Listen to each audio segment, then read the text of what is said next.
Ndjekja penale, profesionale e krimeve të luftës përbën detyrim që rrjedh nga drejta ndërkombëtare dhe legjislacioni kombëtar për luftimin e mos ndëshkushmërisë, ruajtjen e kujtesës historike dhe parandalimin e përsëritjes së shkeljeve të së drejtës ndërkombëtare humanitare. U tha me rastin e diskutimit për forcimin e kapaciteteve profesionale në ndjekjen dhe gjykimin e krimeve të luftës në Kosovë.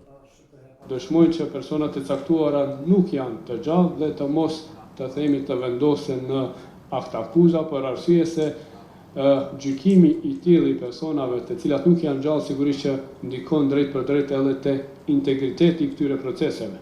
Pra nuk është një pasqyrë e mirë kur personi i cili nuk është gjallë dënohet me burgim të themi dhe në anën tjetër me ligj nuk lejohet një gjykim i tillë.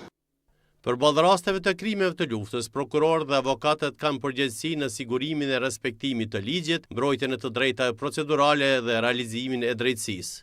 Ju garantoj që në momentin që sigurojmë një provë mbi statusin jetësor të panderës të akuzuarit, ne do të veprojmë sipas kodit procedurës penale. Deri në atë moment konsiderohet që është i gjallë dhe vazhdohet procedura. Ne udhëzojmë të panderën që eventualisht të gjejmë një rrugdalje nga ajo që i vihet në barë, pra me pranimin e fajësisë apo dhe eventualisht marrëveshje mbi pranimin e fajësisë. Në rastin konkret, pra, nuk e kemi një mundësi të tillë që kontaktojmë me të akuzuarin dhe eventualisht përjashtohet edhe ky instituti i pranimit të fajësisë.